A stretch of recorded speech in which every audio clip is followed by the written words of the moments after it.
Hello friends, नमस्कार। एक बार फिर से स्वागत है आप सभी का हमारे यूट्यूब चैनल बदलिया सक्सेसफुल में। फ्रेंड्स, जो आज की हमारी क्लास रहने वाली है वो हिस्ट्री की क्लास रहने वाली है और इस पर हम जो हिस्ट्री है एंशियंट हिस्ट्री से शुरू करते हैं और इस पर चर्चा। तो देखो, सबसे पहले तो भारत की खोज हम पुराणों व महाकाव्यों में देखें तो इसको किस नाम से जाना गया है? इसको जाना गया है हम भारतवर्ष के नाम से जाना गया है, जिसे हम भरत की संतान भी कहते हैं। किस नाम से जाना गया है? भारतवर्ष, जिसे आप क्या कहते हैं? भरत का देश या भरत की संतान। अगर जो यूनानियों ने जो इसका नाम दिया वो क्या था? इंडिया। बिल्कुल बेसिक से जीरो लेवल से लेकर चलाया जाएगा, साथ साथ आपको नोट्स बनाते रहने हैं, ठीक है। वीडियो आपको कंटिन्यू देखनी है।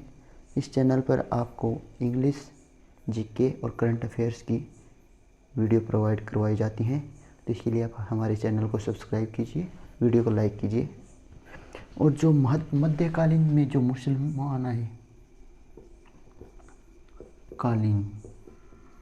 मुसलमान उन्होंने इसको किस नाम से जाना? वो है हमारा हिंदुस्तान। किस नाम से जाना था उसे? हमें हिंदुस्तान नाम से, ठीक है। अब जो हमारा इतिहास है उस पर हम चर्चा करते हैं। ये तो हमारे भारत की जो पहचान हो गई, इसकी जो संज्ञाएं हो गई। महाकाव्य और पुराणों में इसको किस नाम से जाना गया है? भारतवर्ष के नाम से जाना। यूनानियों ने इसको क्या संज्ञा दी? इंडिया दी। मध्यकालीन के समय जो मुसलमान आए उन्होंने इसको हिंदुस्तान कहा। उसी प्रकार चलिए अब हम इतिहास की बात करते हैं। इतिहास तो देखिए, इतिहास को भी जो इतिहासकार हैं इन्होंने इसको 3 भागों में बांट दिया, ठीक है। प्राचीन इतिहास, मध्यकालीन इतिहास और आधुनिक इतिहास।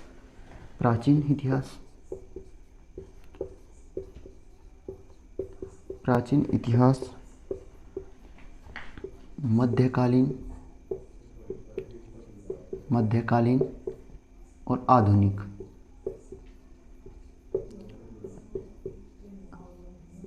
और हम जो हमारा शुरू करेंगे वो हमारा होगा प्राचीन इतिहास। यहाँ से हम पढ़ना शुरू करते हैं प्राचीन इतिहास से। प्राचीन इतिहास से हम पढ़ना शुरू करते हैं। तो प्राचीन इतिहास के बारे में हम शुरू से जानते हैं। तो देखो, प्राचीन इतिहास है जो एंशियंट हिस्ट्री है आपकी, उसको कुछ स्रोत हैं, कुछ तथ्य हैं, कुछ धारणाएं हैं, इनके आधार पर इसे विकसित किया गया है। तो देखो, किन किन तथ्यों के आधार पर प्राचीन इतिहास को तैयार किया गया है, इसका विवरण किस किस में मिलता है। एक तो आपके जो है धर्म ग्रंथ, देखिए धर्म ग्रंथ, ऐतिहासिक ग्रंथ, बारी बारी से चर्चा करेंगे इसमें हम, ठीक है। विदेशी यात्री, आप जानते हैं कि भारत में विदेशी यात्रियों का बोलबाला रहा, ठीक है। उन्हीं के वह कभी डच आए, मुगल आए, अंग्रेज आए और भारतवर्ष को अपना गुलाम बनाते रहे। और काफ़ी लंबे अरसे की गुलामी की जंजीरों में जकड़ने के बाद हमें 15 अगस्त 1947 के दिन स्वतंत्रता मिली। और ठीक है, और अगला है हमारा पुरातत्वविद, जिसे आप आर्कियोलॉजिस्ट कहते हैं। आर्कियोलॉजिस्ट जो हमारा डिपार्टमेंट है वो भी हमारी जो प्राचीन जो इतिहास से रिलेटेड जो भी वस्तुएं हैं उनको संभाल कर रखता है। सबसे पहले हम बात करेंगे भारत के प्राचीन धर्म ग्रंथ। भारत के प्राचीन धर्म ग्रंथ,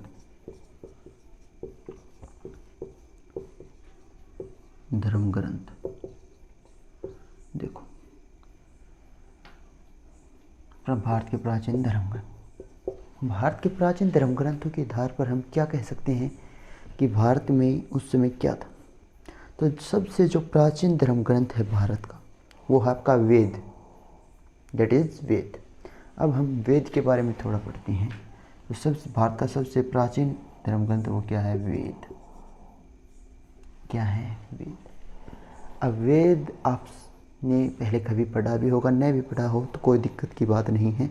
सबसे पहले हम शुरू करते हैं। वेद हैं, इसके जो संकलन करता है, वेद हैं, इसके संकलन करता कौन है आपके? महर्षि द्वापनन। महर्षि द्वापनन वेदव्यास।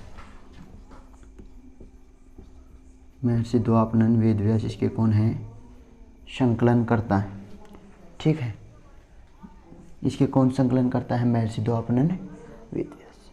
अब जो हमारे वेद हैं, ऋग्वेद, अथर्ववेद, सामवेद, यजुर्वेद, 4 वेद हैं, आप सभी जानते हैं। इनके बारे में हम बारी बारी चर्चा करेंगे और जानते हैं क्या इसके बारे में हम बात करते हैं। सबसे पहला जो वेद है हमारा ऋग्वेद है। ऋग्वेद, इस पर चर्चा करेंगे।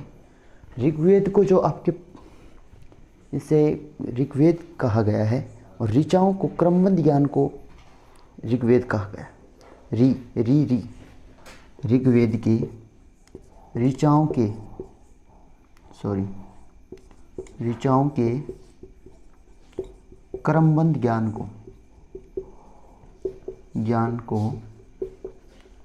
क्या कहा गया है? ऋग्वेद। ठीक है, इस पर बात करते हैं। ऋग्वेद के क्रमबद्ध ज्ञान को क्या कहा गया है? ऋग्वेद कहा गया। अब इसमें कितने मंडल? 10 मंडल। ठीक है, सूक्त कितने हैं? 1028 और ऋचाएं 10,462। ये है आपके ऋग्वेद। ठीक है, ऋचाओं के क्रमबद्ध ज्ञान को क्या कहा गया है? ऋग्वेद कहा गया है। ठीक है, सबसे प्राचीन वेद है। सबसे प्राचीन वेद पूछा जाए, सबसे प्राचीन वेद तो आपका क्या है? ऋग्वेद। और यही बता देता हूँ, अगर आपसे पूछा जाए सबसे आधुनिक तो वो आपका कौन सा है? अथर्ववेद।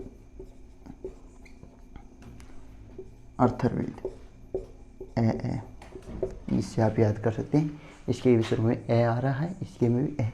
तो सबसे आधुनिक वेद है वो आपका कौन सा है? अथर्ववेद। अब ऋग्वेद के बारे में हम पढ़ें, जैसे 10,462 ऋचाएँ हैं। ऋचाएँ के क्रमबद्ध ज्ञान को क्या कहते हैं? यहाँ पे ऋग्वेद कहते हैं।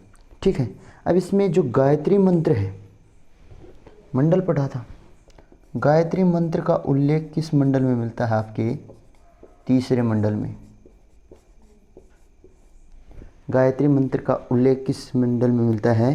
3रे मंडल। और सोम देवता का उल्लेख कौन से मंडल में मिलता है? 9वें मंडल में। कौन से मंडल में मिलता है? आपका 9वें मंडल में सोम देवता का उल्लेख मिलता है। और जो 8वां मंडल है, 8वें मंडल में हस्तलिखित खील है। हस्तलिखित खील है। हाथ से गई लिखी हुई जो ऋचाएँ हैं उसे क्या कहा गया है? हस्तलिखित कील। कौन से मंडल में? आपके 8वें मंडल में। ठीक है, और इसी के अंतर्गत नोट्स साथ साथ बनाते रहे। दोबारा रिपीट कर रहा हूँ इस बात को। ठीक है, ताकि आप जरूरत पड़ने पर वो आपके काम आ सके।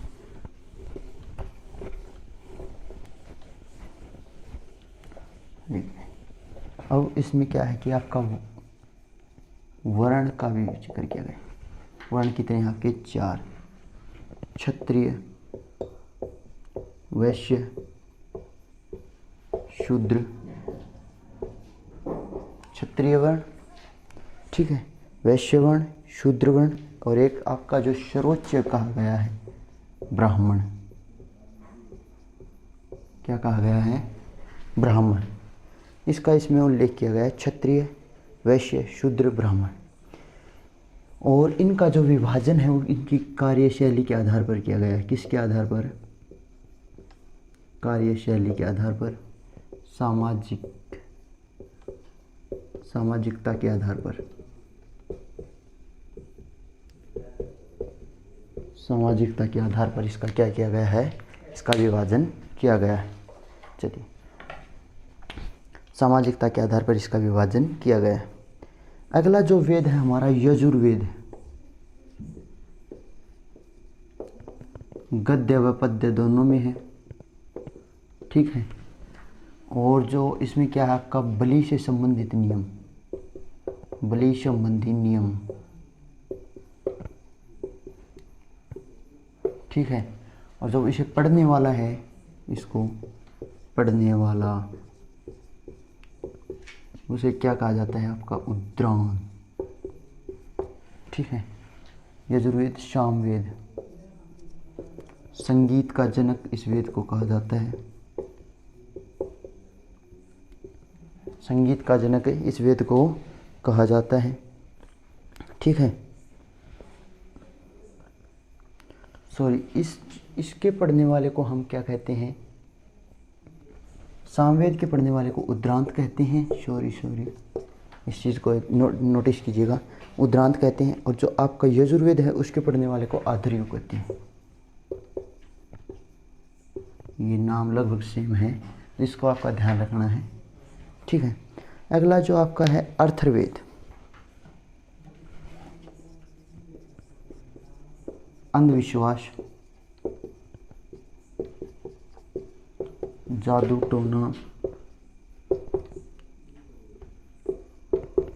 टोना आशीर्वाद आदि शब्द का वर्णन इसमें किया गया है। किसमें किया गया है आपका अथर्ववेद में।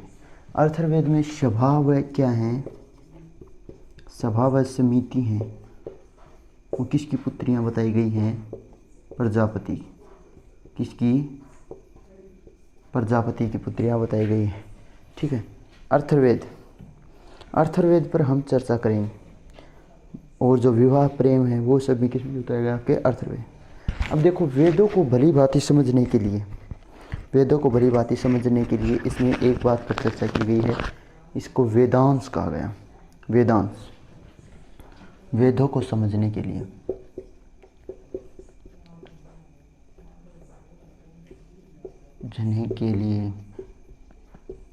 क्या किया गया आपका वेदांश, क्या किया गया है वेदांश। वेदांश हैं, उसको हम 6 भागों में बांटते हैं, शिक्षा, ज्योतिष, व्याकरण,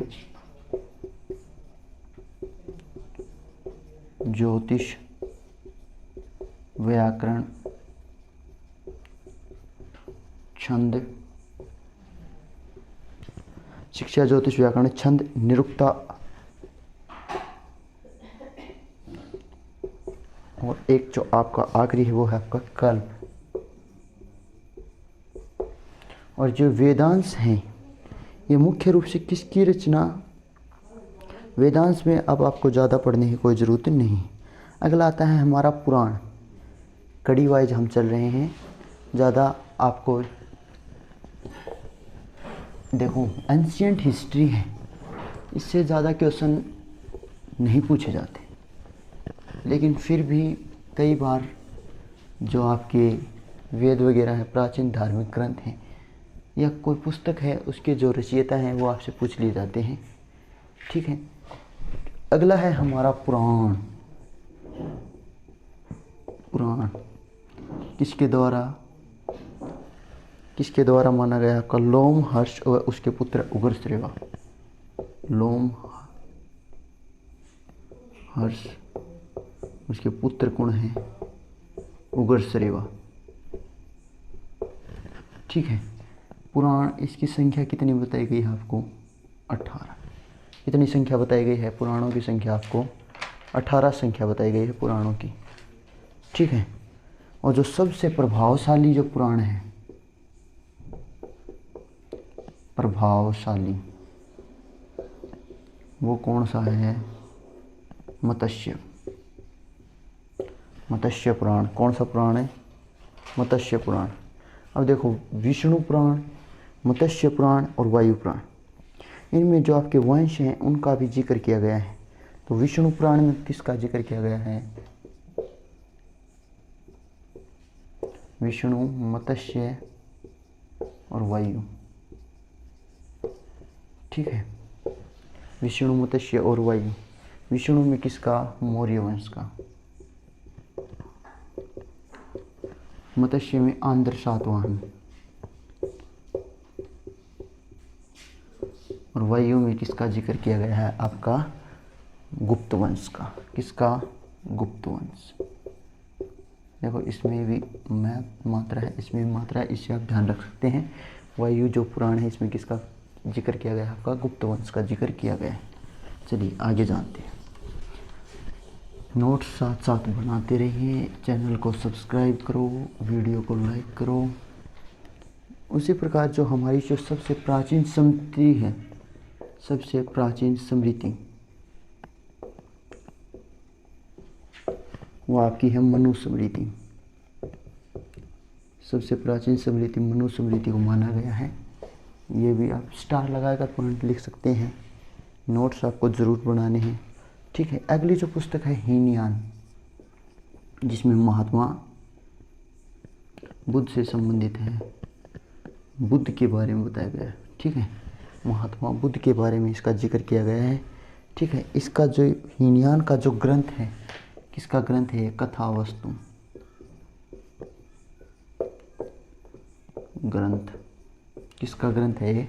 कथावस्तु का ग्रंथ है हीनयान। बुद्ध की जानकारी दी गई है। ठीक है, अर्थशास्त्र बहुत ज़्यादा इम्पोर्टेंट, हर बार क्वेश्चन पूछे जाते हैं। अर्थशास्त्र किससे संबंधित है? पहले तो आपको ये ध्यान रखना है, ये किस में लिखी गई है? आपकी संस्कृत में लिखी गई है। राजनीति से संबंधित है, राजनीति से संबंधित। राजनीति के बारे में अर्थशास्त्र में जिक्र किया गया है। मौर्य काल की जानकारी मिलती है आपकी। किसकी काल की? मौर्य काल की जानकारी हमें अर्थशास्त्र के अंदर मिलती है। और जो इसकी जो किसके द्वारा लिखी गई है?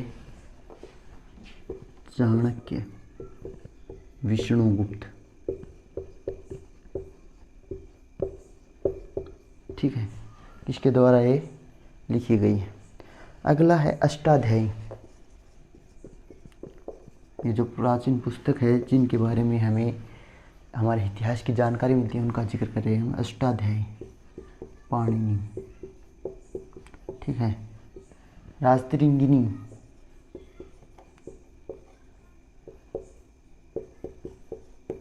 कल्हण। इसके अंदर आपको कश्मीर का इतिहास मिलता है। कश्मीर का इतिहास, कश्मीर के इतिहास की जानकारी आपको किससे मिलती है? राजतरंगिणी की पुस्तक है। ठीक है, उसके बाद जो आपको यमन हमले की जानकारी, हमले की जानकारी, गार्गी संहिता। गार्गी संहिता। ठीक है, यवन हमले की जानकारी आपको कात्यायनी की गार्गी संहिता। किसके द्वारा है ये? कात्यायन। ठीक है, इस प्रकार आपको शॉर्ट नोट्स बनाने हैं ताकि जब आप उसका रिवीजन करें तो कम समय में आप उसको तैयार कर सकें और आपको कोई दिक्कत ना हो। ठीक है, उसी प्रकार जो हमारी अगली पुस्तक पर बात करें, अष्टाध्यायी पाणिनि, यवन हो गई। अरबों की सिंध विजय का वर्णन, चचनामा।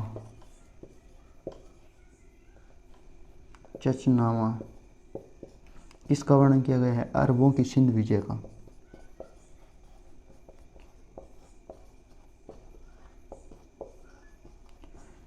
ठीक है, इसके जो रचयिता कौन है? वो अली। इसके जो अली आलम आरा, आलम आरा, इसके कौन है? इसके रचयिता हैं। किसके? चचनामा। किसका वर्णन किया गया है? अरबों की सिंध विजय का वर्णन इसमें किया गया है। ठीक है, जैन साहित्य को आगम साहित्य कहा गया है। राजतरंगिणी कल्हण है। अरबों की सिंध विजय का वर्णन किसमें किया गया है? आपका चचनामा में किया गया है। अब हम उसके बाद याद करते हैं हमारे जो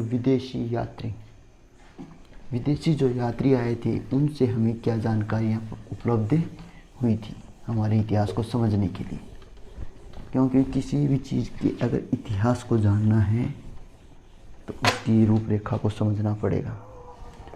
अगला पॉइंट है हमारा विदेशी यात्री।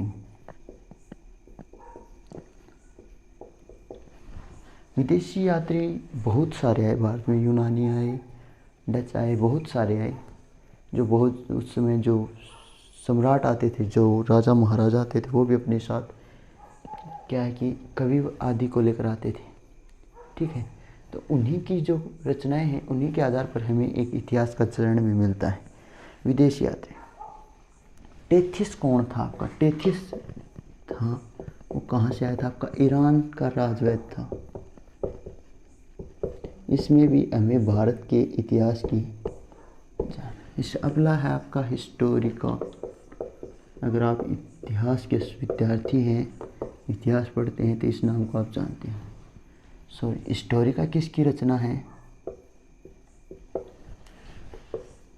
किसकी रचना है? Herodotus, father of history. ये है इम्पोर्टेंट। इतिहास का जनक किसे कहा जाता है?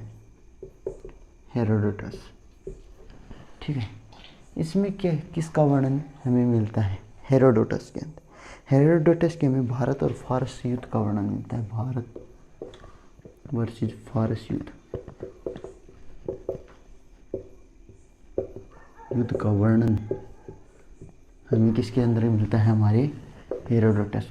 पुस्तक का क्या नाम है? हमारी हिस्टोरिका। इसी के नाम पर हमारी हिस्ट्री, जिसे आप इतिहास या अतीत कहते हो, का नाम पड़ा था।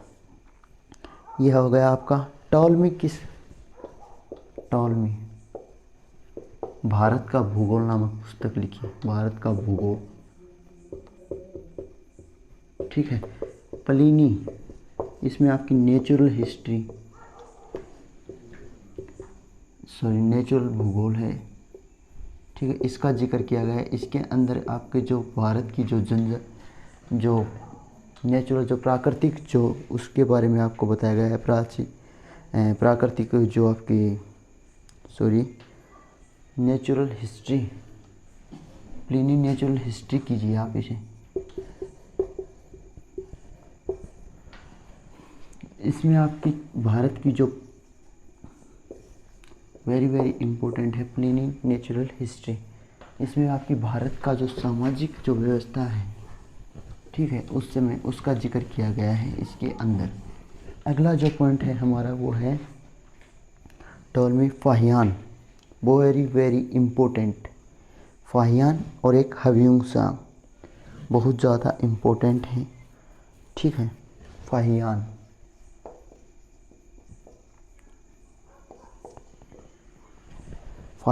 थे, वो आपके चंद्रगुप्त के समय आए थे। ठीक है, चंद्रगुप्त के समय। दूसरे थे आपके, किसके समय आए थे? चंद्रगुप्त के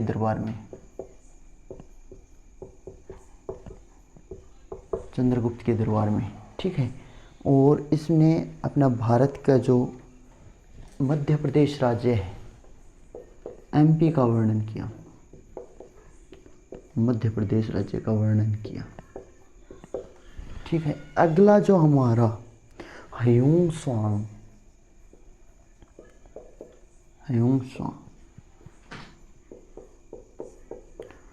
हर्षवर्धन के शासनकाल में आए। वर्धन वंश का राजा, शक्तिशाली हर्षवर्धन।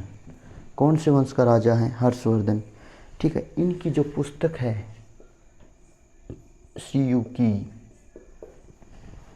इसमें इसने भारत का वर्णन किया गया है और इन्होंने भारत का वर्णन मिला। ठीक है, और भारत के अलावा इन्होंने 138 देशों का वो क्या किया? भ्रमण किया। कितने देशों का भ्रमण किया था? 138 देशों का भ्रमण किया था। ठीक है, अगला है आपका अल्बेरुनी। महमूद गजनवी। महमूद गजनवी के साथ, महमूद गजनवी के शासनकाल में ये आप भारत की, और इनकी जो प्रसिद्ध पुस्तक थी वो थी भारत की खोज। भारत की खोज महमूद गजनवी के शासनकाल में है। अल-बेरूनी। ठीक है, अगला जो लास्ट है आपका मार्को पोलो, तिब्बती लेखक। कयुंगर और तंजर का वर्णन मिला। ठीक है, ये आज की वीडियो में हमने इसके बारे में चर्चा की। हमने जो प्राचीन इतिहास आपका जो एंशिएंट हिस्ट्री है उसमें हमने पढ़ा कि सबसे पहले तो भारत की जो संज्ञाएं किस किस नाम से दी गई थी, उसके बाद जो यहाँ पर ये जो विदेशी यात्री थे, जो धार्मिक ग्रंथ थे, ऐतिहासिक ग्रंथ थे, उनके बारे में हमने चर्चा की। अगर वीडियो पसंद आए तो वीडियो को लाइक कीजिए, चैनल को सब्सक्राइब कीजिए और कमेंट सेक्शन में बताएं कि आपको वीडियो कैसी लगी।